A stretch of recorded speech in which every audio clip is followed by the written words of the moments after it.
Now I'm going to cover clauses.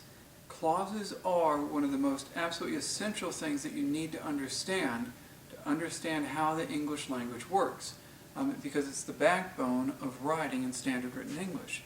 This is going to take more than one video, and for many students they probably should view these more than one time. Make certain you understand the logic behind clauses, because that's going to be the absolute essential logic to understand English sentences and how they work.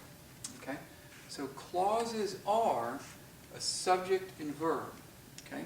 They are a subject and verb, and if you remember from the early definition I gave you, they function as a single unit.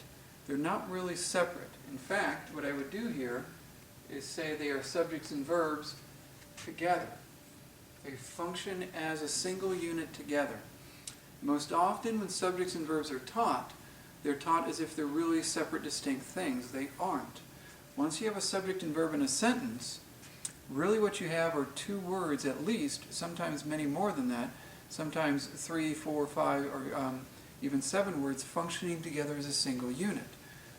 That subject and verb create a clause. And those are a single unit within our thinking, within our speaking, and within our writing. Okay? So, and this is going to be the essential part where I define them. There are really two types of subjects and two types of verbs. This creates a good deal of confusion for folks because they've often been told that subjects are who or what performs the action and that verbs are actions. That's misleading, and that can create an enormous amount of confusion. First of all, you might remember when we talked about verbs, there's really two types of verbs. There's action verbs and there's linking verbs. There are action verbs and there are linking verbs. And so with a linking verb, keep in mind there's no action. So if you're looking for the action, you're not going to find it. It's not there. And those helping verbs are going to help out that link, or they're going to help out that action. It's going to create a good deal of confusion. So those previous ways of looking for the subject and verb, look for who's performing the action, or look for who or what the sentence is about, those methods don't work because they really don't address what a subject and what a verb are, and they really miss them. They can miss them, especially with linking verbs. Okay? There are, in the end, two types of subjects because there are, in the end, two types of verbs. Two types of subjects and two types of verbs. Okay? What they are, and then most people teach them as separate subjects, separate from verbs. But watch what I do with this. A subject can be who or what performs the action of the verb. Who or what performs the action of the verb. And then with the verb, it's the action performed by the subject. Don't those definitions seem kind of redundant? Well, they are. They're what's called a tautology. They really define each other. Because they are functioning as a single unit, really in the end you don't separate them. So when they've been taught as separate things, it's missing their basic nature. In the end, a subject and verb are a single unit. They're walking hand in hand. They work together with each other. They define each other. So who or what performs the action of the verb really defines the subject, and the verb is the action performed by the subject. That's what they are. That's the definition you use for a subject and verb when you have an action verb.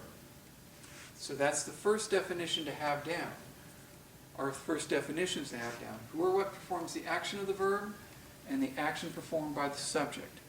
That's the subject and verb when you have an action verb.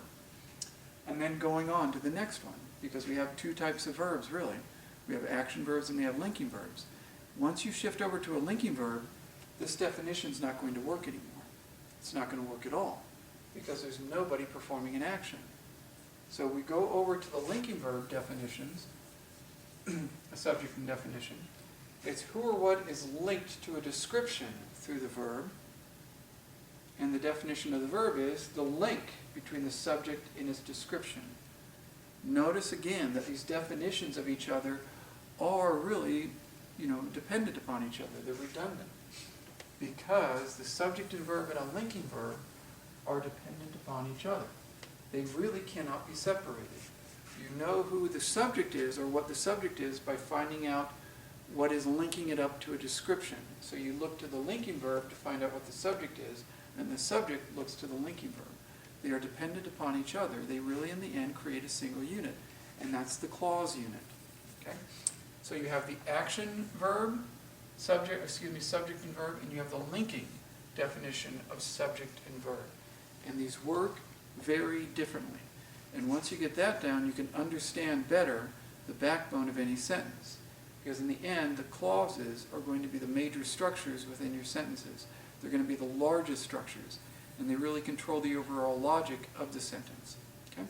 So 2 types of subjects, 2 types of verbs. Now, if you didn't quite follow this, watch the lecture one more time, and you'll get this down, because I do realize what I've just presented to you might be quite different than what you learned before. But this is, at the end, the heart of how English clauses work. Okay? Take care.